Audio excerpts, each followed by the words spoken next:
Okay, so in this tutorial I'm going to be showing you how to add the dialog, or you've also known this as a model in some other frameworks.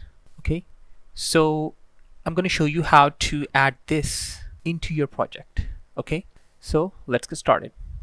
So I want to add here that I've already installed Shadcn into my project. If you want to know how to install Shadcn in React or Next.js, I have a tutorial on that on my channel. You can just go and watch that. So after you've done installing Shadcn and setting it up, I'm going to show you how to add it into your project now. Okay, so whether you're using React or Next.js, it's the same process. So to add it, just point to your project, okay, and then type in the command npx shadcn at latest add dialog. Okay, so press enter and it will install all of the necessary things so that you can then import and add it into your project.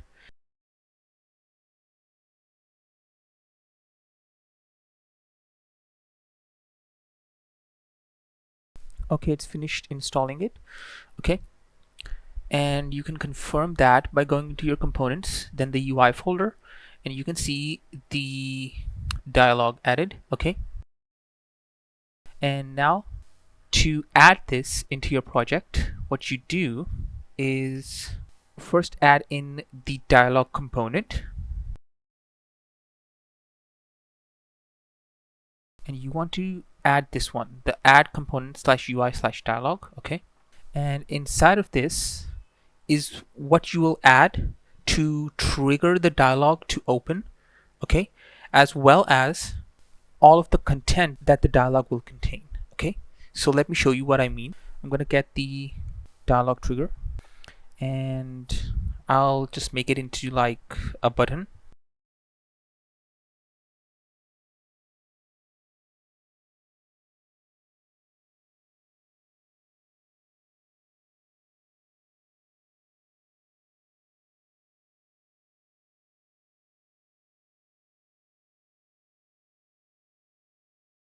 Okay, and I'll just add the word dialog in this. Okay, or open dialog. Okay, and this is set, but the dialog won't work because it doesn't have its contents and its container in this. Okay, so to add that, what you're going to do is do dialog content. Inside of this you can add different components as well. For example, you can add in the dialog header. Okay, and this dialog header contains the dialog title and the dialog description. Okay,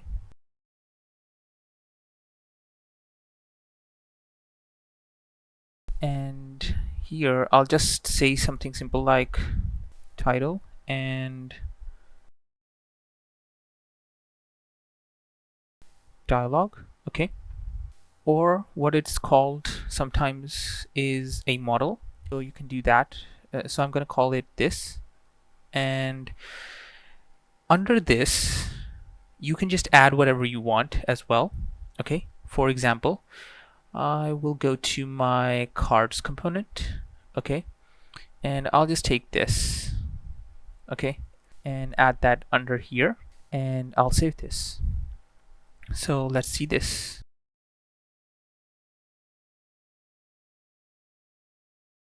Okay, so here is the button. Okay, if I click this, you'll see that I have my title, my description, the image, and any content that I want to add. So you can add anything you want, like a video or something like that. Okay, and you can just close this. Okay, so that's how that works. Also, what I want to show you is that you can also trigger some kind of function as well if you want. Here we go. There is this function called onOpenChange. Okay, so you can use this as well as if by default you want this to be open or not. Okay, so let's say I said true to this. Okay, I'm gonna make this an empty function and I'm gonna get a console log when this is triggered. Okay, model opened. Okay, this is what I'll call, and I'll explain later what this does. For now, I just want to show you this. So I'm going to save this. Oh, it was already open. So let me just refresh this. So as you can see, if you want this to be by default open, you can use this, and it won't close because you're telling it that it should by default stay open. So if you permanently want to keep this open, this is what you do. You use this. But if you want it to just be open and have the ability to close it, then you can use the default open method. Here we go. And I'm going to say true, and I'll refresh the page. Here we go. So it is open, but before, when we click this, it was not closing. Now if I click this, it will close. Okay, so if you permanently want it to be open, you just use the open option, okay, without the default. If you want the ability to close this but have it open as soon as the page loads, then you use this. Okay, so that's the difference. So back to this. So what this is going to do is give you the ability to check and do something depending on whether this is open or closed. Okay, so first I'm going to show you how this console log is returned. Okay, because this triggers when there is a change. So I'm going to remove this. Actually, I'm going to comment this out. Okay, so I'm going to refresh this. Okay, so let's see the console log first. Okay, so this is already a button. Okay, so I shouldn't add this. What I can just do is just take this and add this here and just add simple text. Okay, this is already a button. Okay, so refresh this. So now if I click this, you'll see that it says model opened. So you'll see this is my console log, model opened. But when I close this, you'll see it says 2 now, meaning this appeared again, the same text. So the model open gets triggered when the model opens and closes. So this is to do something when the model opens or closes. Okay, if I remember correctly, it was that we could just do this, and it will tell you whether this model is in a open position or a closed one.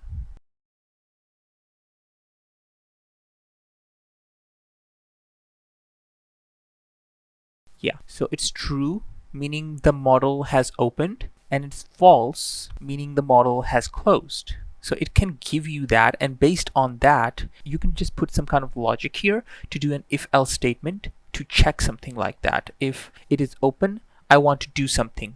If it is closed, I want to do something else. So you can just put in some if-else statement or something like that here. Okay. So I hope you liked this tutorial. Like and subscribe to stay updated on the latest tutorials, and I'll see you in the next one. Bye.